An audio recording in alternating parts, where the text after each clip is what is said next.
Tuve una empresa que sigue estando viva, que es de fabricación de pins y llaveros.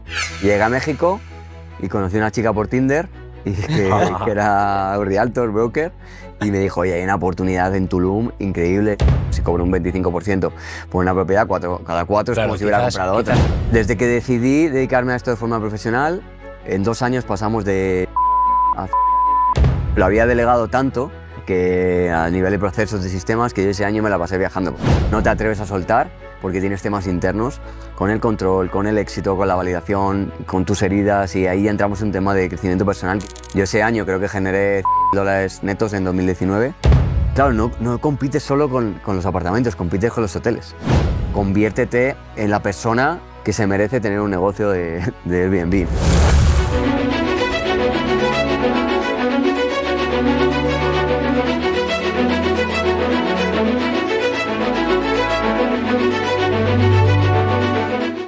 Bienvenidos, bienvenidas, esto es Fuera de Serie. Somos Santi y Jorge, fundadores de Rentitab, y en este podcast vamos a hablar de inversión, de negocios, de alquiler turístico y de mucho emprendimiento. Sí, Jorge, bueno, ya llevamos unos episodios con esto y hoy el tema que te traía yo para comenzar es que efectivamente todo el mundo nos conoce por Airbnb, por el alquiler vacacional, y efectivamente es de lo que más se habla en este podcast, pero nosotros también hemos tenido otros negocios y también hablaremos con otras personas de otro tipo de cosas. Sí, hoy precisamente traemos a un invitado que es de nuestro gremio, trabaja mucho con Airbnb, pero queríamos empezar este tema introductorio porque al final todo el mundo tiene unos comienzos y tiene una escalabilidad hasta llegar a otros modelos de negocio. No significa siempre que haya sido lo primero que hayamos hecho en la vida. Sí, hay que pasar por otras etapas y bueno, nosotros ya hemos llegado aquí, nos hemos estabilizado, quién sabe si otras etapas serán diferentes, ahora estamos aquí y estamos muy bien, pero bueno, si queréis damos paso al invitado y vemos a ver qué ha hecho él también para llegar al alquiler vacacional. Bueno, pues hoy os traemos a Fede Nomad. Muy buenas, chicos, ¿qué tal? Muy Bienvenido, bien. Fede. Muchas gracias. Bien. Pues nada, Fede, nos gustaría que nos contaras un poquito sobre esta introducción que hemos hecho. ¿Cómo has llegado ahora mismo? ¿Cuál ha sido tu trayectoria hasta finalmente llegar al mundo del Airbnb, que es en lo que realmente los tres estamos especializados? Qué interesante, porque justo estaba pensando, digo, es verdad que no sé si habrá alguien que diga, wow, mi sueño de niño es ser administrador de propiedades, ¿no? Airbnb. Todos llegamos un poco por casualidad. Yo he sido muy emprendedor desde niño. Os puedo contar, hace poco rescatamos un vídeo que tenía mi padre en vídeo con un amigo con 9 años haciendo un pitch para vender un robot en mi casa. O sea, que ya estábamos, y de niño tuve una revista, un grupo de música, así que siempre he sido muy emprendedor. Fui por la carrera tradicional de estudiar en la universidad, estudié en ingeniería, otra carrera, un máster, pero siempre estuve emprendiendo. Y bueno, antes del sector del alquiler turístico, tuve una empresa que sigue estando viva, que es de fabricación de pins y llaveros, de importación de China. Era mi pasión de niño, coleccionaba pins y bueno, era como mi sueño. Al final ese sí fue un sueño de Eso niño. Sí que lo habías soñado, ¿no? Total. Y bueno, la vida me puso que esa empresa me fue bien, que me capitalicé, ahorré dinero, me puse a viajar por el mundo. Y te voy a preguntar, ¿cómo de niño exportas, o sea, de niño, de joven, también supongo que hace ya algunos años de esto, ¿cómo exportas desde China esos pins? Pues yo empecé con los Juegos Olímpicos de Barcelona a coleccionar pins. Yo creo que vosotros no sois muy jóvenes, pero aquí te regalaban pins con todo, con los cereales, con el bollicao, con los Kellogg's, con las bolsas de Doritos, o sea, con todo era pins. Y yo empecé a coleccionar, tenía ahí 11 años y me obsesioné con eso, o sea, me obsesioné con el coleccionismo. Llegué a tener la colección más grande de pins de Coca-Cola de toda Europa, tenía 9.500 pins solo de Coca-Cola. Bueno, estaba en mi habitación en casa de mis padres empapelada, hacía exposiciones, me entrevistaban en todos lados y para conseguir esa colección empecé con compra-venta, comprando y vendiendo. Tuve un puesto en la Plaza Mayor de Madrid los domingos, entonces mi negocio de pines empezó, comprando y vendiendo. Yo pedía unos pins por eBay, el Mundial de Corea y Japón del 2002, unos pins que salían en Japón y compraba 2 o 3 colecciones, me quedaba una para mí. ¿Qué tal el envío en esa época? ¿Tardaba mucho a llegar? Sí, había ahí un montón de circunstancias, de hecho. O sea, ¿y tú te ibas a la Plaza Mayor con un puestecillo? Sí, tenía un puesto los domingos que te pagaba una licencia. Joder. Lo tuve durante 5 años. O sea, al final es un aprendizaje brutal. Sí, total. O sea, yo he estado mucho en venta en la calle, en mercadillos, en la venta del día a día. Y bueno, al final es que te das cuenta cómo se mueve el dinero, ¿no? Yo ahí estaba estudiando la ingeniería y solo yendo los domingos por la mañana, que iba de 10 a 2, me ganaba lo que era un salario, Ya. o sea, me ganaba 1.200, 1.500 euros al mes. Sí, eso es un aprendizaje que yo veo muchas veces en la vida, que parece que el sueño está en qué, pero que hay dinero en muchos sitios Total. y solo hay que saber moverse y ser bueno y hacerlo bien. Eso es. Sí. Pones constancia. Y entonces yo empecé a querer fabricar mis propios pins y eso me llevó, quería ir a los Juegos Olímpicos, fui a los Juegos Olímpicos de China, de Pekín en 2008 y ahí conocí fabricantes y ahí cuando volví monté mi propia empresa, que al principio era un blog de fabrico pins a medida y ahí empecé con Con e-commerce con el directamente. negocio.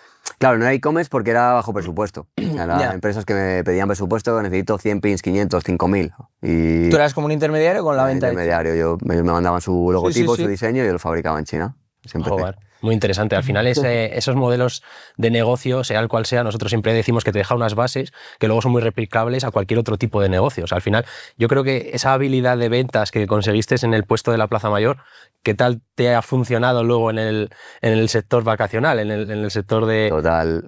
Totalmente, o sea, es clave. Es que ningún negocio funciona sin ventas. Y me diría un poco más, ni siquiera es ventas, es don de gentes. O sea, la relación? El las saber personas. crear relaciones, networking, saber presentarte, vencer esos miedos, al final te da. Porque bueno, hoy en día se habla mucho de ventas y las ventas cada vez son más agresivas y estrategias de venta, pero creo que al final para hacer cierto tipo de negocios ni siquiera hace falta ese tipo de ventas, no hace falta ser auténtico y conectar con la gente. Sí, por supuesto.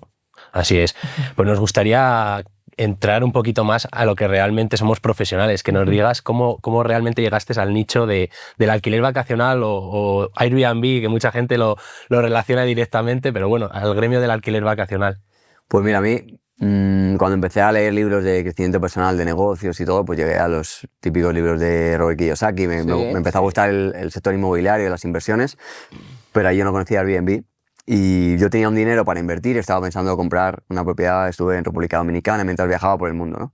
Y llegué a México y conocí a una chica por Tinder y que era realtor, broker, y me dijo, oye, hay una oportunidad en Tulum increíble, esto es... Oye, eso es una forma nueva de sí, conocer no a tan alguien nueva, en la porque inmobiliaria. No tan nueva. Eso es un 10 tip, años, eso es un tip para quien nos esté Total. escuchando. Aquí el que quiera nuevo curso. Vamos a crear un Las curso. realtor. Cómo ser realtor por Tinder. Sí, Sí. sí, tal cual. Me presentó la oportunidad. O sea, me ¿Y dijo, era una oportunidad o se fue un poco de todo. De hecho, fue mi primera socia. Ah, O sea, bueno. que llegó a más. Sí, de hecho empezamos. Sí, ahora os contaba bueno, me vendió una propiedad, pero antes de eso pusimos la primera propiedad en Airbnb, era un apartamento donde vivía ella, que directamente lo iba a dejar y yo le dije, oye, vamos a ponerlo en Airbnb. Ese fue el primer Airbnb que tuve en Playa del Carmen. Y ese sí era como un rent to rent, pero bueno, los márgenes eran muy pequeñitos. Y de ahí, pues nada, me compré una propiedad en Tulum, que era un paraíso en ese momento, en mitad de la selva, unos desarrollos increíbles. Pleno crecimiento de Tulum, ¿no? Sí, estaba empezando y todo bajo plano y era una locura, ya empecé. ¿Qué tal? ¿Ahí seguiste escalando el modelo de gestionar propiedades? ¿Seguiste escalando a nivel también particular como inversión o fuiste virando el modelo hacia la gestión? Sí, yo compré una propiedad, la segunda la compré con dinero de amigos y familiares porque vi que había una oportunidad muy buena y dije, bueno, me voy a llevar la comisión de Realtor y consigo y vendo esta propiedad, la empecé a gestionar yo. Y los siguientes años estuve como un par de años con 2 propiedades y luego compré otras 2 también con más dinero mío que me había capitalizado. Y de ahí empecé con el modelo de administración. O sea, fue muy fácil, me llegó, porque de repente un día un vecino me dijo... Sí, suele pasar, mucha gente empieza así. Se lo administraba, o sea, Sí. realmente yo ni siquiera sabía ese modelo y empecé a ver que mucha gente lo administraba. Al final digo, joder, si cobro un 25% por una propiedad, cada 4 es Claro, como si hubiera comprado otra. Quizás pueda haber gente que nos esté escuchando que no sepa el modelo de administración de lo que se trata. Al final lo que estamos hablando es que tenías 4 propiedades en Airbnb propias que explotabas tú mismo en Airbnb. Luego nos gustaría entrar un poquito más en la operativa, qué tal con los huéspedes, qué tal la limpieza, etcétera. Pero explícanos un poquito cómo es ese modelo de administración que cuentas y cobrar un porcentaje por una propiedad que no es realmente tuya. Eso es. Pues mucha gente tiene su trabajo, su emprendimiento, su empresa, ahorra dinero y compra propiedades, ¿no? Toda la vida la gente ha invertido en propiedades. muchas veces para alquiler tradicional, para alquilársela a una familia o a una pareja que viva a largo plazo, o te compras la segunda propiedad en la playa, en la montaña, que es lo que ha hecho en España Sí, aquí todo en el mundo, España es muy y la típico. tienes vacía todo el año, excepto un par de meses en verano, ¿no? Sí. Pero esa gente no tiene ni tiempo, ni ganas de aprender, ni quiere emprender, ¿no? Y existe el trabajo de administrador, de property manager, que es yo te hago todo el trabajo y te cobro un porcentaje. Y de esta manera no tienes que invertir en la propiedad porque el dueño, el inversionista, que es tu socio, es el que hace toda la inversión, te tiene que dejar la propiedad llave en mano para que tú la manejes y tú haces todo y pues compartes los riesgos. Entonces, temporadas altas ganamos dinero todos, temporadas bajas no gana dinero nadie, ¿no? Sí, yo creo que, a ver, este es el modelo, yo creo, más extendido, ¿no? De Sí. Airbnb, el que más gente puede acceder. Y bueno, Fede, sobre todo, pues es bastante bueno en enseñar a gente en esto, ¿no? Y ya llevas Total. mucha gente que has ayudado a entrar a este modelo. Sí, sí. Bueno, yo crecí hasta tener más de 50 propiedades en México, que ahora... ¿Y qué tal la gestión de las 50 propiedades en México? Complicado, pero yo siempre he tenido una obsesión por la libertad, entonces siempre que monto una empresa o un negocio, yo me salgo muy rápido. Tengo esa capacidad que... Claro, porque paralelamente tendrías lo de los pins también. Claro, tenía lo de los pins y bueno, en 2019, que fue cuando mi empresa cuando más creció... ¿Cuánto tiempo tardaste desde que hemos hablado de la primera a la número 50? Desde que decidí dedicarme a esto de forma profesional, en 2 años pasamos de 7 a 54. Wow. Y lo que pasa es que, bueno, luego llegó pandemia, una ruptura con mi socia, que era mi pareja, y ya cambió todo. Pero realmente el crecimiento fue brutal, fue en 2 Fue años. brutal. ¿Y qué tal? ¿Cómo te arrolló ese crecimiento? ¿Cómo estructuraste la empresa? Porque realmente cuando hablamos de inversión y de negocios está muy guay cuando las empresas son muy grandes y cuando se ve todo bonito desde fuera, que tienes una estructura, muchos empleados, vehículos, tal.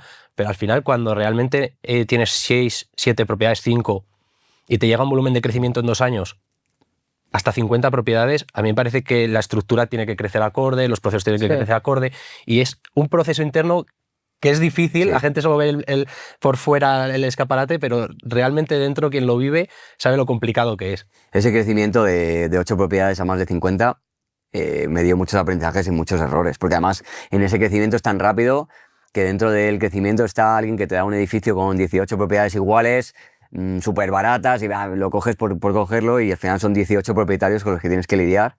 Y luego el tema del equipo, ¿no? De crear estructura, de crear equipos, procesos, de contratar... Operaciones, al final es lo más complicado, ¿no? De administrar propiedades, ahora además tenemos mucho software, te puedes apalancar mucho en tecnología, pero a limpiar tiene que ir alguien. Sí, total. Eso es un poco lo más... Sí, yo no había tanto software. Te quería preguntar yo, ¿cómo has visto también la evolución? O sea, ¿empezarías de forma más rudimentaria que realmente todas las herramientas que tenemos ahora? Sí, total. Claro, yo al principio empezaba con un Excel. O sea, yo tenía mi plantilla hecha en Excel con las reservas, ahí se iban sumando, se iban haciendo los reportes a los propietarios en distintas... A mí me gusta mucho el tema financiero, pero en esa época sí había PMS, Channel Manager, pero eran todos muy nuevos. Y rudimentarios, entiendo, ¿no? Al Pero era final. una locura. O sea, Claro, uno las tenía unas integraciones cosas, no es lo que hay ahora. otro tenía otras, y al final estábamos probando uno u otro, pero... Por ejemplo, los accesos serían todos con llave, o sea, no habría sistemas, o sea, profesionalizados, ¿no? O sea, teníamos o cajita, Claro. sí, había unas cerraduras de las que tiene el botón, o sea, sí había cerraduras electrónicas, no tanto como ahora. claro, ahora con mismo ya lo Bluetooth integras con el teléfono, PMS, le envía claro. un código único, al final son No, muchas... eso no, todo eso era mucho más complicado. Teníamos, de hecho, un armarito con las llaves, las réplicas de las llaves, las copias y... ¿Cuántas personas llegasteis a ser en la empresa? Porque como 17. ¡Fua! 17. ¿Limpieza interna también? Pues limpieza tuvimos de todo, intentamos contratar una empresa de limpieza, que al final yo creo que nadie en Tulum ha conseguido tener una empresa de limpieza, Wow. muy complicado, y al final sí teníamos limpieza interna, pero teníamos que tener una plantilla exageradamente grande porque la gente muy También poco profesional. estoy yo pensando que al final ese nuevo negocio que abriste no solo fue un nuevo negocio, sino que fue un negocio fuera de tu zona de confort. O sea, Total. fue en un país nuevo también. Total. Pero O sea, lo que os decía era que yo me obsesiono tanto con la libertad que ese año que llegamos a tener, o sea, el último año a lo mejor crecimos de 40 a 54, eso fue 2019. Yo ese año no estuve en México, ¿sabes? Lo había delegado tanto sí. que a nivel de procesos de sistemas, que yo ese año me la pasé viajando. Cogí 42 aviones, estuve por todo el mundo y la empresa ¿Qué le funcionaba. recomendarías a alguien para poder delegar y que viva? Pues primero que haga trabajo personal, lo que hablábamos antes, ¿no? Para mí es muy importante que el CEO o el empresario esté muy trabajado para saber por qué hace las cosas y por qué no hace las cosas. Porque muchas veces hablamos de la estructura, de delegar, de procesos, de formar equipo, pero muchas veces la teoría está ahí, te has leído un libro de, no sé, 1000 libros de estructura o has hecho un curso, pero no te atreves a soltar porque tienes temas internos con el control, con el éxito, con la validación, con tus heridas, y ahí entramos en un tema de crecimiento personal que yo creo que todos los empresarios necesitamos saber eso para saber soltar el control y poder dejar ir, y si confías en alguien a un nivel de manager o de CEO de la empresa, poder soltar hasta el punto de qué pasaría si la empresa muere por haberlo soltado, ¿no? Y eso es un trabajo complicado. Claro, yo te pregunto, y tú lo piensas firmemente, al final, ¿es más importante encontrar a esa persona en la que delegar o realmente mirar hacia ti y esa persona tú la puedes moldear? Yo creo que es más fácil mirar hacia ti. Además, cuando tú te trabajas, tú atraes a ese tipo de personas. O sea, todas las personas con las que nos relacionamos son espejos de lo que somos nosotros. Entonces, cuando estamos diciendo es que no confío en nadie, es que nadie lo hace bien, en realidad no estás confiando en ti. Si tú tienes confianza plena de que tu negocio está bien y que tú como persona estás alineado y lo estás haciendo bien, te va a llegar la gente adecuada. Porque si no, te va a llegar alguien que puede ser muy bueno profesionalmente, pero si tú le estás desconfiando, le estás mostrando esa desconfianza, no lo va a hacer bien, ¿no? Es un tema, yo creo que sí que hay un trabajo personal antes como empresario. Es un tema amplio, es un tema muy, muy amplio. Sí, eso nos puede dar... Además estamos, sobre todo en España, somos muy autoempleados. O sea, la gente, hay mucho empresario autoempleado que no trabaja 14 horas, no delega nada, no piensa que alguien lo vaya a hacer mejor que él. Al final eso es un... Es que aquí, claro, aquí el empresario ha sido más el autónomo toda la vida. El empresario, sí, bueno, pero el autónomo es autoempleado, es lo que está comentando Jorge. Sí. Al final yo sí que diferencio empresario, una persona que, como tú dices, puede viajar o irse, no estar en su negocio y que su negocio siga funcionando. Sí que creo yo, en contrapunto a lo que dices tú, que al final que el CEO, el fundador esté al pie del cañón, multiplica mucho el crecimiento de la empresa. Total. Ahí te quería preguntar si tú crees que de verdad puedes delegar y mantener ese ritmo de crecimiento igual que si tú estás ahí. Buena pregunta. Para mí, lo primero es preguntarte tú qué quieres. Si tu objetivo, si tú eres una persona de trabajar mucho, de que tu objetivo es generar mucho o tienes esa ambición por el éxito de tener una empresa grande con muchos empleados, con una facturación grande o ganar mucho dinero, estate ahí. El tema es que hay un paso antes de eso, que es ¿por qué quieres hacer eso, ¿no? Porque muchos empresarios, el dueño de IKEA se murió siendo un viejito yendo en un coche que tenía 25 años y tenía una fortuna de 60.000 millones de euros. Entonces, ¿por qué has llegado a eso? Claro, gracias a no ser capaz de disfrutar tu vida, pues has tenido un imperio, pero en realidad es, wow, ¿qué va primero? ¿Acumular riqueza o disfrutar tu vida, no? Yo es que creo que ahí entran en juego varios factores, porque tú al final sí que es verdad que los primeros años hay que remar mucho, pero luego llega en un punto en el que, no voy a decir que va en piloto automático, pero que va más fácil que al principio, porque ya rema mucho. Sí. Entonces, cuando ya llega en un punto que la empresa es grande y puedes delegar ciertos procesos o tal, ya sí que es un punto de inflexión entre quiero vivir un poco mejor y, como dice Santi, reducir el ritmo de crecimiento, o quiero seguir como la persona que comentas de IKEA. O sea, es que algo importante aquí, y todos los que estamos en redes sociales, estamos viendo emprendedores y empresas que tienen un crecimiento fuera de lo normal. Aquí parece que un año facturas 100.000 con tu escuela, el año siguiente 1 millón y luego 4 millones. Y las empresas que duran 30 años no se multiplican por 4 todos los años. Entonces, ahí está también el cambio de chip, ¿no? ¿Qué tipo de empresario es un empresario real que es capaz de llevar su empresa 10, 20 años? ¿Y quiénes somos los emprendedores de internet, que estamos creando empresas muy rápido, que facturamos muy rápido, pero que no son duraderas, ¿no? En el tiempo? Entonces también ahí hay que decidir un poco cuál es tu camino y qué es lo que quieres seguir. No, me parece súper interesante, porque nosotros también estamos, y esa problemática la vemos en el día a día. Al final nosotros gestionamos una empresa que ya se va haciendo grande y a nosotros nos demanda mucho en el día a día. También porque tenemos mucha ambición de crecimiento, entonces por eso te lo preguntaba, porque estamos bien encima, pero claro, llega un momento en el que sí que te planteas de aquí a unos años si el ritmo va a seguir siendo el mismo. Por supuesto ahora estamos bien, pero no sabemos cómo, por eso te preguntaba el tema de delegar. Y sí que es cierto que creo que, vamos, nosotros tenemos un equipo muy bueno y yo hay muchas tareas que miro atrás y no las hago. Y no tengo ni idea de cómo se hacen. Entonces, eso sí que a mí me tranquiliza. Que quizás en el día a día, el día a día tenemos muchísimo más trabajo que antes, muchísimas horas, pero sí que es verdad que te paras un momento a pensar, a tomarte un café y dices, joder, hay funciones que hace 2 años, cuando realmente abrimos la empresa, estábamos pringados todo el día y ahora mismo no sé ni hacerlas. No sé ni hacerlas. Claro, porque algo bien has hecho. Eso sí que es cierto que es importante. A mí me parece muy bien. Y en esto te iba a preguntar algo a ti, Fede, como súper concreto. Y se habla mucho de la libertad financiera y tú, sobre todo, divulgas mucho sobre ello y todo el mundo la quiere, ¿vale? Pero ¿cuál es el error realmente que ves por el que la mayoría de la gente la persigue pero no se consigue?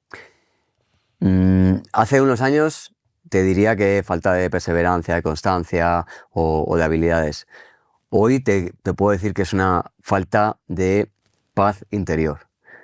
Creo que, porque me ha pasado a mí, creo que muchas veces cuando eres empresario ya podrías tener la libertad financiera, pero queremos tener una vida con unas exigencias que nos impone la sociedad y las redes sociales y la comparación, que al final nunca lo logramos. Entonces la mayoría de la gente, de los empresarios, emprendedores, viven una eterna insatisfacción y te pones un objetivo y cuando consigues ese objetivo no es suficiente y tienes que tener otro objetivo. Entonces es muy difícil pararse a darse cuenta de, ok, es que a lo mejor ya con este dinero ya puedo vivir tranquilamente, pero ¿quién se atreve a decir, ahora mismo gano 3.000, 5.000 euros todos los meses y mañana no tienes nada que hacer? Levántate tú y estate tú contigo mismo yéndote a un café y decir, no tengo nada que hacer. Porque Sí. somos súper inquietos, ¿no? Entonces, Somos ahí es cuando muy empieza el nerviosos. trabajo personal y una inquietud por dentro de, pues me pongo a trabajar, me pongo otra meta, ya no me vale 5, tengo que ganar 10. Claro, es un poco saber que has llegado a esa meta, ¿no? Yo traduciendo lo digo, he llegado a esta meta y ahora ya si trabajo, si hago esto es porque de verdad me gusta Eso o... sería lo ideal, poder disfrutar otras cosas de tu vida, ¿no? Disfrutar de tu pareja, de tus amigos, de viajar, de caminar, de cosas que no estamos acostumbrados porque hemos venido aquí a estudiar, a trabajar, pero es muy Somos muy bonito nerviosos y queremos siempre más, Claro. ambición, ambición, ambición. Y al pero final- cuando consigues estar en paz, inquietud, pues también muy bonito. Yo te voy a preguntar también, has dicho que llegaste a administrar 50 propiedades, que todo se fue un poco fuera. ¿Qué hiciste con esa empresa? ¿La vendiste? ¿La dejaste salir? ¿Te viniste sin nada? ¿Qué pasó ahí en ese Uf. punto? ¿Nos hemos quedado ahí en ese punto? Eso creo que no lo he contado nunca. Bueno, yo tuve una ruptura, tenía la empresa con mi ex, que es mexicana. Y muy bien, tal, es abogada. Llevábamos la empresa bien, pero tuvimos la ruptura emocional, sentimental, y dijimos, bueno, vamos a seguir con la empresa. Y para mí fue emocionalmente insostenible. Llevamos un año como socios, yo estaba fuera y seguía todo el vínculo, toda Ya. la toxicidad de la empresa, de la pareja y nada, al final intenté negociar con ella un montón de veces y lo solté. Y ahí dije, ok, ya, la vida me va a traer cosas mejores, ¿no? Al final se lo cedí. Ella en teoría tenía una deuda, pero bueno, justo fue llegó pandemia y la empresa además se Claro. fue a pique un poco, entonces se reajustó un poco, al final negociamos una cosilla, pero básicamente se la dejé, ¿no? Y esa empresa sigue funcionando, pero ella redujo, yo creo que tiene ahora 10 propiedades, Sí. mucho mejores, optimizó un montón de cosas. Sí. Y a mí yo dije, bueno, la vida me traerá cosas mejores. Sí, Muy bien. hay una cosa de la gestión que no es tanto el número de propiedades, sino la calidad de las Total. propiedades. No, es que yo lo cuento en mis webinars. Yo ese año creo que generé $100.000 netos en 2019 y hoy alumnos míos con 54 propiedades, hoy alumnos míos lo generan con 8, con 12. Claro. Yo tenía propiedades que nos generaban 150 al mes. O sea, y un trabajo increíble, una locura, que en temporada baja estábamos luchando a 15, 18 dólares la noche. ¿Cómo seguiste con el mundo del emprendimiento después de soltar esa empresa? Porque has estado dando unos tips de que alumnos tuyos, cuéntanos un Sí, poquito. bueno, en 2020 yo entré más a fondo en el crecimiento personal y en invertir en mentores. Estuve en un evento de Tony Robbins y pagué su membresía, que es una locura, el Platinum, y me fui ahí a todos los eventos con él. Y dije, bueno, aquí hay algo más, ¿no? Voy a mostrar al mundo lo que hago, ¿no? Y tuve ahí como una crisis de, bueno, ¿qué enseño, no? El tema de finanzas, de emprendimiento, tal. Hasta que, bueno, uno de mis mentores me dijo, ahora mismo Airbnb, lo vimos como una oportunidad y fundé una escuela. A principios, finales de 2021, monté la escuela de Airbnb y, bueno, escribí un libro y estos últimos años pues, me he dedicado sobre todo a la divulgación y a enseñar este negocio, ¿no? Muy bien. Súper, súper interesante porque un poco nosotros también te hemos conocido porque llevamos en este sector y nos pareces uno de los divulgadores más importantes que hay ahora mismo, sobre todo de habla hispana. Y eso te quería a ti preguntar. Tú estás muy especializado en el mercado latinoamericano. ¿Cómo ves un poco la expansión fuera de España del mercado Airbnb? Porque aquí parece que estamos muy cuadriculados con la normativa. Sí, aquí está complicado, demasiada lucha, ¿no? En España y en toda Europa en general. Yo lo veo una grandísima oportunidad para países emergentes. O sea, en México, en Colombia, en Costa Rica, en Chile, en Ecuador, que es donde tengo la mayoría de mis alumnos, es que es brutal. Es que primero no hay tanta competencia, no hay tanta gente que lo haga. Profesionalización, ¿no? Claro, y no hay normativa. Es como aquí hace muchos años, ¿no? Entonces, el punto en el que yo empecé en Tulum, que ahora México ya está más regulado y Tulum está súper saturado, lo hay en muchísimas ciudades de Latinoamérica. Entonces, veo una oportunidad muy buena para gente que empiece y que es un emprendimiento muy agradecido. Y en lugares como Dubái, que hablábamos antes, ¿qué opinas de Dubái y el Airbnb? Pues yo he vivido una masificación en Tulum y entonces todo lo que sea masivo me da mucho miedo, porque la gente, hablo con gente de Dubái, ¿no? Pero Dubái es increíble, que va a ser la potencia mundial, que no sé qué, digo, ya, pero están construyendo, o sea, yo veo que hay desierto infinito, ¿no? O Punta Cana, en República Dominicana, que hablábamos. Sí, lo hablábamos antes. Digo, es que claro, Tulum era un pueblito y se empezó a construir y si siguen construyendo hacia adentro de la selva,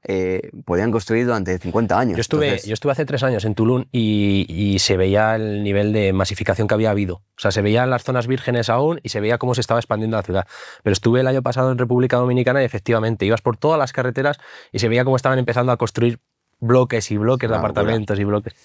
Claro, ¿no? Entonces Dubái te da miedo por ahí, ¿no? Por el exceso de oferta. Puede ser, pero, o sea, Dubái creo que para Airbnb sí creo que puede ser un exceso, pero creo que sí que puede ser una ciudad que se convierta en una ciudad muy rica y que va a haber muchísima gente yéndose a vivir ahí si siguen con tema de impuestos, tal, pues entonces, de todo el mundo. Creo que es diferente, sí lo veo más, un país más sólido y... Para vivir. Para vivir, sí.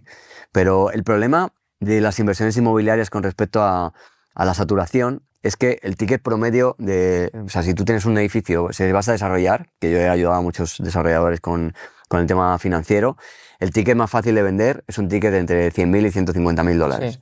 Entonces, ¿qué pasa? Que eso es un estudio y una habitación pequeña y ahí compites también con los hoteles. Entonces, claro, si un Dubái, República Dominicana, una ciudad emergente, pasa lo mismo en Lima o en Ecuador, en Quito, están construyendo edificios enteros con 400 viviendas pequeñitas, porque a la hora de venderlo es muy fácil vender eso, te lo venden con promesas de esto se va a alquilar en 100 la noche, no sé qué, pero cuando de repente hay 40.000 iguales...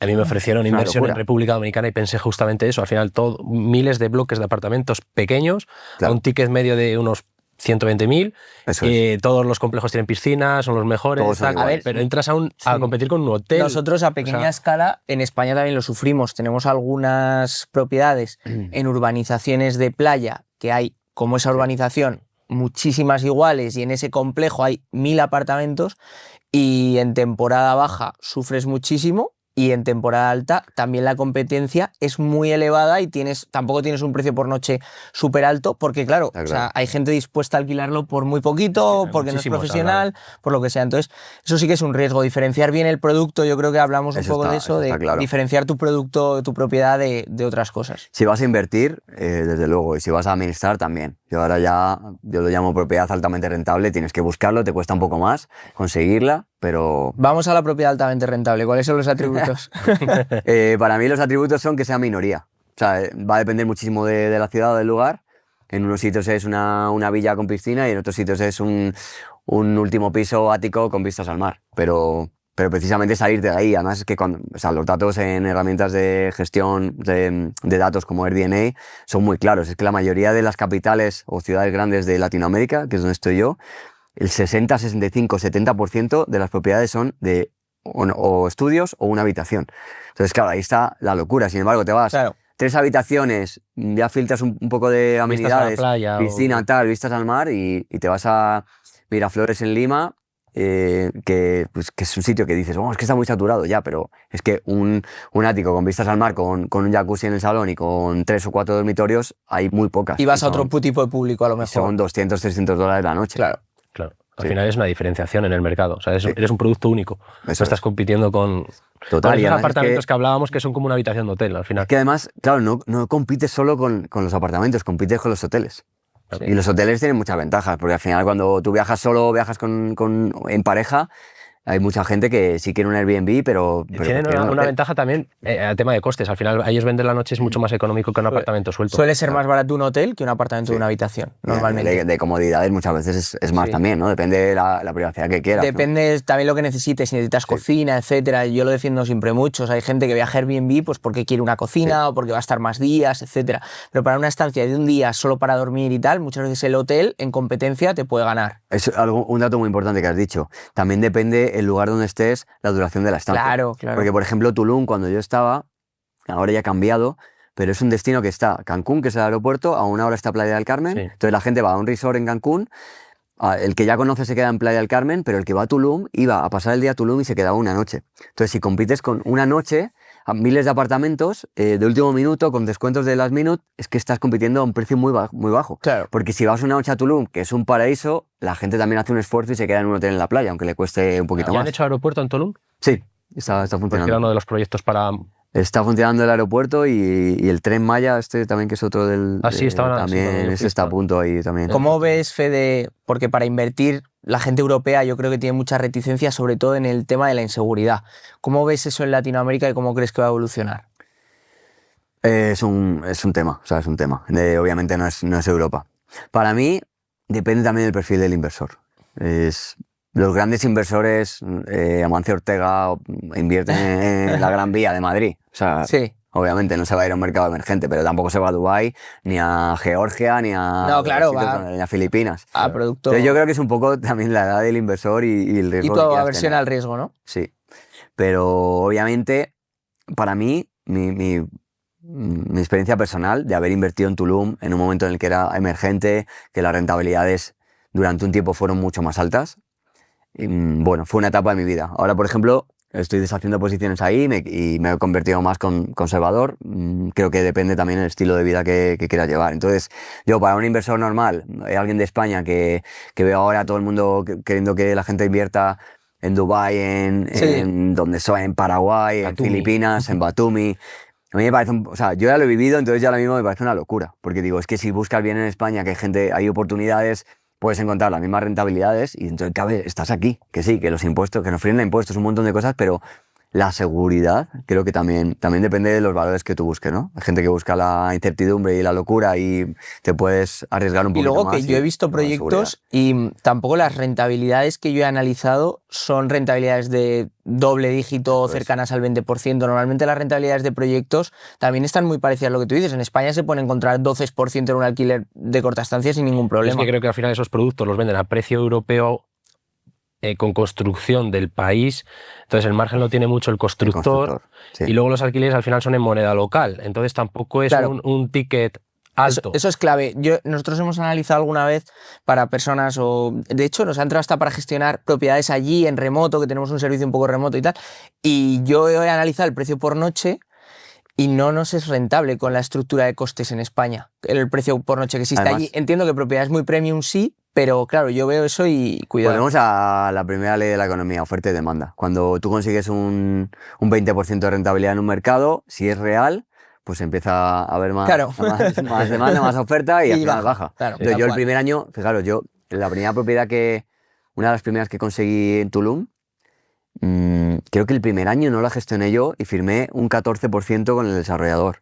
Era una rentabilidad muy alta, me lo gestionaban ellos. Y yo he llegado a conseguir 18-20% en una propiedad. Ahora mismo, las que tengo ahí, algunas tengo a largo plazo, están en un 7%. Digo, bueno, es que para sacar un 7% en pesos, que fluctúa el riesgo, que cada vez que hay un problema tengo una historia con la gente de allí, pues digo, para eso me vengo a España y lo consigo. Y es lo que tú dices, hasta qué punto te merece la pena, ¿no? Porque no es que vayas a sacar una rentabilidad muy Claro, mucho yo no más sé grande. si se invierte un poco por el tema especulativo, podamos decir, es decir, más por la revalorización que Es otro tema. que por realmente la rentabilidad, porque yo en rentabilidad me he analizado algunos lugares, incluso Nos han ofrecido cositas para... vimos en Indonesia que se está construyendo Sí. mucho, etcétera, que sí te lo ofrecen barato, pero luego tú sacas los precios por noche y lo que se puede alquilar y el valor absoluto de los alquileres Sí, son y el bajitos. tema de la revalorización o la plusvalía también es un mito. Claro, Porque es claro, que eso es muy fácil vender 200.000 proyectos bajo planos con un render y decirte, no, mira, tienes un descuento hoy del 30%, entonces en 2 años ya va a valer un 30% más. Yo os digo mi experiencia, yo estoy vendiendo propiedades en Tulum más baratas de lo que me costaban hace 9 años. Y esa es la realidad. Cuidado. Y era una zona súper emergente. O sea, Era increíble, era- conseguí un precio increíble, pero hay tantísima oferta que Claro, que no puedes vender. O sea, también aquí en España yo digo, bueno, como no hay tanta oferta, como no nos dejan construir, no nos dejan crear, que no hay vivienda, pues va a subir, que no sé si lo regulará, no explotará, pero la realidad es que hay mucha demanda y poca oferta. Tú pones una propiedad en Idealista para alquilar o para principio vender. básico que hay que remarcar, oferta-demanda, Total. hay que hacerlo como Barrio Sésamo, oferta-demanda y no... Claro, o sea, Sí. aquí ¿cuánto tiempo tardas en alquilar o en vender una propiedad si la pones en Idealista? Nada, En 24 nada. horas. En vender si está precionada y en alquilar... Claro. Da igual si está a precio o no. Pues yo porque llevo 3 años para quiero- vender una propiedad en México. Pues Claro. mira, nosotros somos de un pueblo de 6.000 habitantes, de descendencia, pusimos una propiedad, yo por error iba a vender una propiedad, la puse por error en alquiler, un domingo a las 9 de la noche, un pueblo de 6.000 habitantes, o sea, no es Madrid, y a las 9, a las 9 y cuarto tuve que quitar el teléfono porque tenía 6 o 7 llamadas. Claro, ya Y digo, suficiente. digo que no quiero alquilar, que, no, que la quiero vender, no, no. Sí, Eso sí, yo eso creo que es un tema y bueno, ya entra un poco el tema político, cómo nos están llevando a eso. Pero bueno, yo te quería preguntar, Fede, tú ahora mismo estás sobre todo en este tema de mentorizar, de un poco crecimiento de la gente. ¿Qué es lo primero que le dices a un alumno tuyo cuando llega a tus manos? Wow, es curioso, ¿no? Porque he transitado, llevo 3 años con la escuela y con el máster y he transitado yo también para conocer a mis alumnos, ¿no? Y me doy cuenta que cuando me llegan emprendedores que su deseo es generar sus primeros ingresos, ¿no? Sus primeros no necesariamente, porque tampoco es gente tan joven, ¿no? Pero unos ingresos extra con este negocio, lo más importante es cambiar la mentalidad. Su mentalidad y tener habilidades sociales y de ventas. Entonces, lo primero es no te obsesiones con quererlo saber todo sobre el negocio, porque si no tenemos alumnos que te puedes tirar meses queriendo saberlo todo y nunca lo vas a saber todo. Vosotros no lo sabéis todo y yo no lo sé todo. Todos los días aprendemos. Aprendemos a diario, Eso es. pero a diario. Entonces digo, es imposible que lo sepas. Esto es un negocio que se aprende haciéndolo, se aprende en el primer día. Pero lo que sí tienes que hacer es conseguir propiedades. Entonces nos enfocamos mucho en el mindset y Confía en ventas. ti mismo, ¿no? Confiar en ti mismo y ya nos metemos en tema de coaching, de sanar tus heridas, de tu confianza, de habilidades, de perder el miedo al rechazo, a que te digan que no, un montón de cosas más de crecimiento personal. Es conviértete en la persona que se merece tener un negocio de Airbnb, ¿no? Me parece un enfoque muy interesante y creo que en este mundo que vamos todo tan rápido y todo, pues creo que es muy, muy interesante que la gente mire a sí mismo, ver también lo que quiere hacer, ¿no? Ver qué camino quiere tomar y al hilo de eso te lanzamos también esto. ¿Qué camino quieres tomar tú? O sea, ¿cuáles son tus objetivos? Hemos visto que tu trayectoria es bastante variada y ¿dónde quieres llegar o qué objetivos tienes?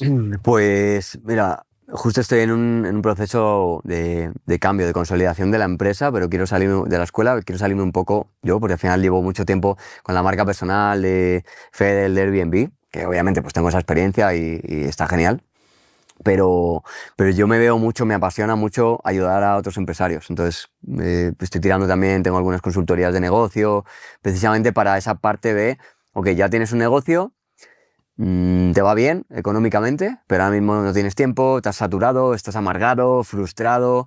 ¿Y cómo liberas sabes tiempo? delegar. Claro, ¿cómo liberas tiempo para tu vida, para poder disfrutar más de tu vida, ¿no? De tu familia, de tu pareja, a poder viajar? Hay muchos empresarios que no pueden viajar, que no hacen ejercicio, que están dejándose a ellos, sí, acumulando mucho dinero, pero se convierten en autoempleados, como decías antes, ¿no? Entonces, quiero también enfocarme un poco en eso y bueno, pues la escuela también. Ahora mismo, como en España hay mucho tema con el tema de Airbnb, licencias, cada vez es más difícil, hay más restricciones y mucho más, eso hace que la gente tenga mucho más miedo a emprender en este rubro, pues estamos enfocados en Latinoamérica, entonces estamos cambiando ahí también un poco el enfoque. Que nos decías que estabas también formando sobre otras cosas parecidas o cosas que van un poco en línea de Airbnb también, no solo gestionar propiedades. Claro, eso es. Tenemos una profesora arquitecta en la escuela que está dando clase de fotografía inmobiliaria, de homestay, decoración, que al final también es pues, una... Todo esto yo creo que es clave porque al final parece que solo hay que gestionar propiedades, pero hay mucho que envuelve, ¿verdad? Nosotros a los propietarios muchas veces les decimos hay que hacer una sesión de fotografía profesional.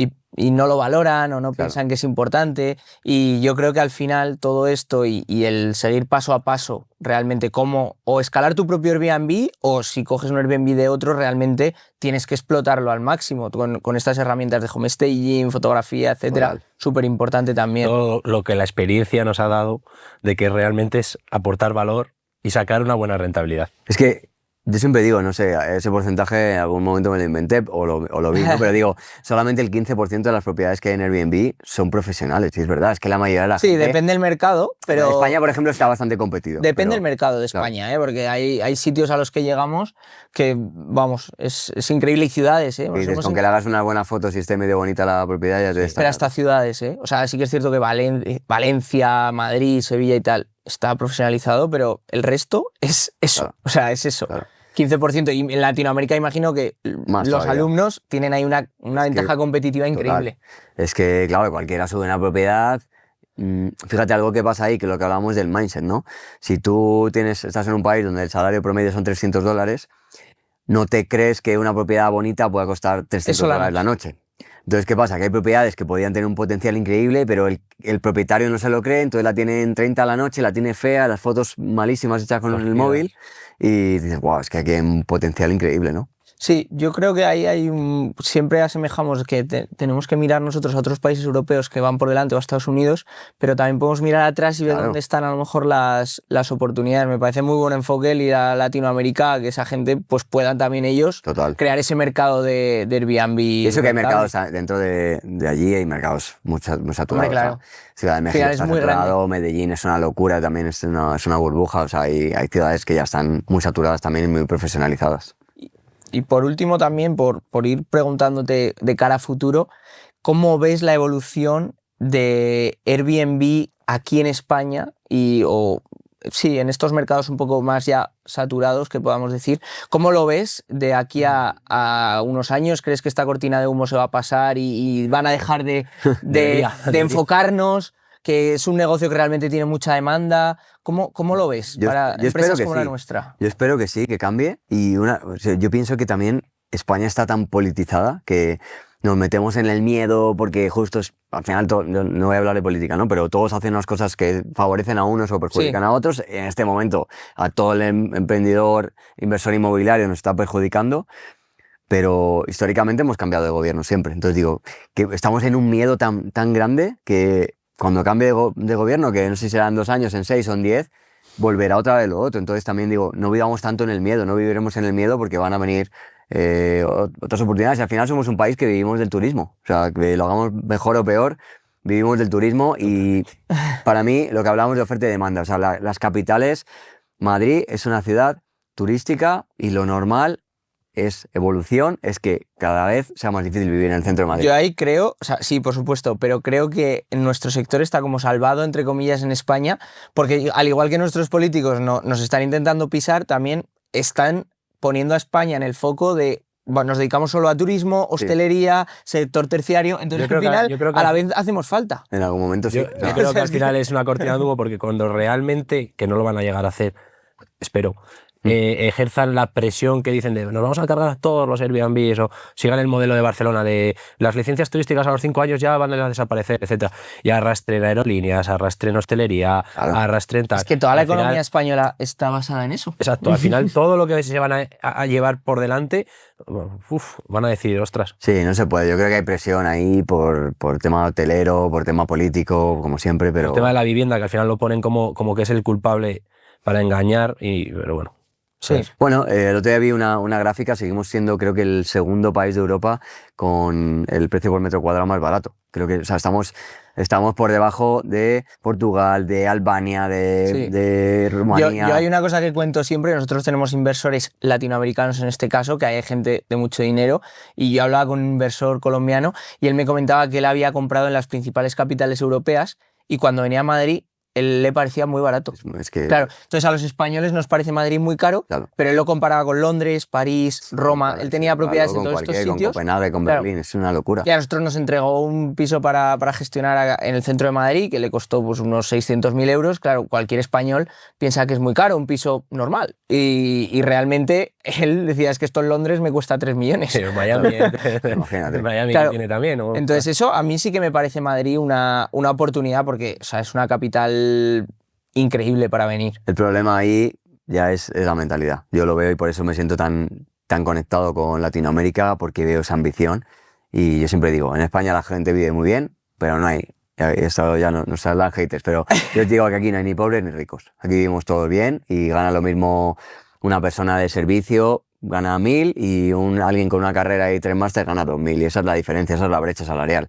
En cualquier país de Sudamérica el salario promedio son $200, pero en cuanto ejerces un poquito, estudias o te esfuerzas, ganas 20.000. Que aquí yo no conozco a nadie que gane 20.000 euros en España. ¿no? Ya, sí. En un salario También, es imposible. También a lo mejor eso les hace ver que puedes escalar más y tener esa ambición, Claro. y que vienen de muy abajo. Al final son países que han sufrido mucho y yo lo veo, todos los inmigrantes latinos aquí son muy emprendedores. O sea, Curran un montón nosotros y- trabajamos con muchísimas empresas de mantenimiento y de limpieza que si no fuera por ellos no encontraríamos proveedores. Claro. Y muchas veces lo comentamos, ¿verdad? Sí, sí. Tiene otra... Bueno, es el dicho este, ¿no? De me tiempos gusta débiles hace la- gente tal fuerte. cual. A mí me gusta Tal mucho cual. la pirámide de Maslow. Me encanta, por las necesidades. Al final creo que cada vez estamos más arriba y no nos acordamos de lo que realmente es importante. Pero Total. bueno, Sí, yo creo no que... estamos, no estamos en supervivencia, por lo tanto no luchamos por sobrevivir. Exacto. ¿Le lanzas la pregunta No, clave? eres profesional. Fede. Eres profesional. Yo, ¿no? Sí. Vale. Eso Te vamos, aparta- te vamos eso a hacer está un juego. aparta- está A ver, apartado al Te vamos a final. hacer un juego y bueno, tienes que cambiar de vida, ¿vale? Ahora. Ok. Tienes que Entonces, volver a eso me España. gusta mucho, tienes yo que cambiar volver a de vida España. muchas veces. Sí. Te vamos a decir que vives en Barcelona. Esto vamos a tener en cuenta la regulación actual, cómo está el tema en Barcelona. Eres fontanero, Ok. lo cual no es malo, porque ahora mismo un fontanero tendrá bastante trabajo. Y tienes 30.000 euros ahorrados, no está mal. Y yo te voy a preguntar cómo estructurarías, porque claro, eres fontanero, ganas tu dinero, pero estás todo el día pringado, 12 horas y tal. ¿Cómo estructurarías tu estrategia para lograr esos ingresos pasivos, la vida que tienes ahora o la vida que a ti realmente te gustaría, pero hacerlo de una forma rápida? Es decir, en 2-3 años quiero estar en otra vida. Vale. Wow, qué interesante. Primero estudiaría de ventas, de marketing digital. Me montaría un curso de fontanería, un infoproducto. Y montaría mi propia empresa de fontanería. Detectaría cuál es el problema que más se soluciona, que más rápido se soluciona, el que más tienen las casas, y me especializaría en algo súper concreto, en un servicio súper concreto. Contrataría gente y aprendería de marketing digital para vender el servicio. Entonces, montaría la empresa apalancado en otra gente para yo salirme y poder seguir consiguiendo clientes. Y con el dinero que tengo, pues bueno, crear una nómina, pagar impuestos y comprar propiedades.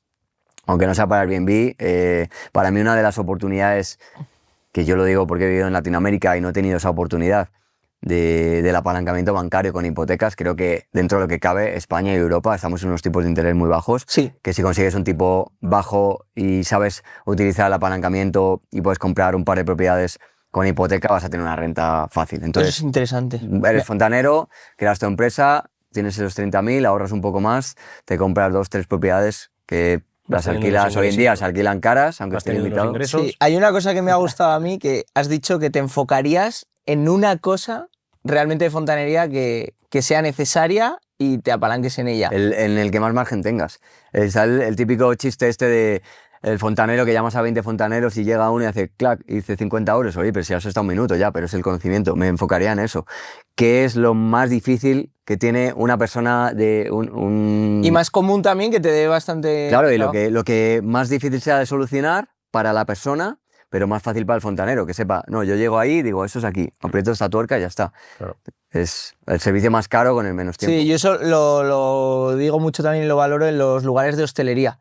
Muchas veces hay lugares de hostelería que se especializan en una cosa, pero vendes mucho Claro. realmente de eso. A mí eso me parece que es muy, muy interesante, más allá de tener... Optimizas, de una gama de los costes. servicios. Tienes stock de género, tienes el margen perfecto, o sea, al final... Me ha gustado ese enfoque, simplemente he hecho hincapié porque yo también soy muy de pensar así.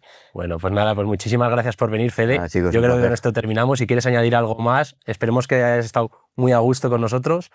Y De la verdad que ha sido sí, un placer súper a conocerte en gusto, persona. no parece que se haya pasado tanto tiempo, así que nada, estos son las charlas, ¿no? Porque las Sí. charlas que molan, ¿no? Que fluimos, así que nada, muchas gracias chicos y gracias a Seguirnos todos. en Fuera de Serie y seguiremos con más capítulos, suscribiros y esperemos que os haya gustado, que sin vosotros no existiríamos. Os esperamos a la próxima. Saludos. Hasta Chao. luego.